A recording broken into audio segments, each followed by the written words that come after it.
আমাদের মোট জনবল নিয়োজিত করা হয়েছিল 27 থেকে 2800 মতো। এই বছর আমরা রেকর্ড সংখ্যক নৌবাহিনীর সদস্যদেরকে মোতায়েন করেছি 23টি উপজেলা এবং 3টে সিটি কর্পোরেশনে, ঢাকা, চট্টগ্রাম এবং খুলনা সিটি কর্পোরেশনে, এবং আমাদের মোট 5000 সদস্য মোতায়েন রয়েছে। এছাড়া আমাদের দ্বীপাঞ্চল এবং উপকূলীয় এলাকায় 7টি জাহাজ সার্বক্ষণিক মোতায়েন থাকবে।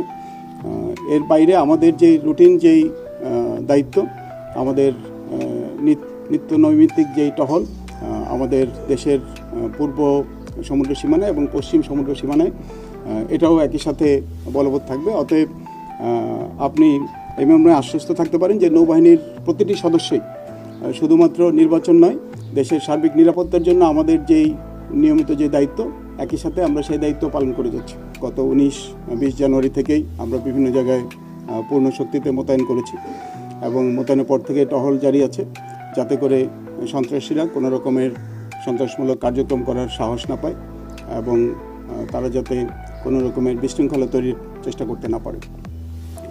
আমরা অন্য যে কোনো বারের তুলনায় আমি বলবো, আমরা এইমাত্র মত বিনিময় সভা করে আসলাম, সেখানে বিভাগীয় কমিশনার মহোদয় আমার সাথে একমত পোষণ করেছেন এবং ডিআইজি পুলিশ যে অতীতের যে কোনো সময়ের তুলনায় আমাদের প্রশাসনের সাথে সশস্ত্র বাহিনী এবং সকল আইনশৃঙ্খলা রক্ষাকারী বাহিনীর একটা চমৎকার সম্পর্ক বিরাজমান, এবং এই সম্পর্কে আমরা শুধুমাত্র নির্বাচন নয়, পরবর্তীতে দেশের গঠনমূলক কাজেও আমরা এই সম্পর্ক বজায় রাখবো ইনশাআল্লাহ। আমি আমার কথা আর দীর্ঘায়িত করব না, আপনাদের শুধু এইটুকু আশ্বস্ত করতে চাই, আমরা সশস্ত্র বাহিনীর প্রতিটি সদস্য, নৌবাহিনীর প্রতিটি সদস্য, আইন শৃঙ্খলা রক্ষাকারী বাহিনীর প্রতিটি সদস্য এবং প্রশাসন, আমরা সবাই একতাবদ্ধ এবং আমরা সবাই দৃঢ় প্রতিজ্ঞ আমরা দেশ এবং জাতিকে একটা সুন্দর নির্বাচন উপহার দিতে চাই।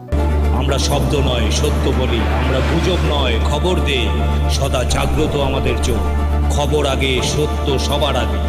বাহাদুর লাইভ নিউজ একটি নিরপেক্ষ, নির্দলীয়, আন্তর্জাতিক সোশ্যাল মিডিয়া। সত্য জানুন, সচেতন থাকুন। আল্লাহ হাফিজ।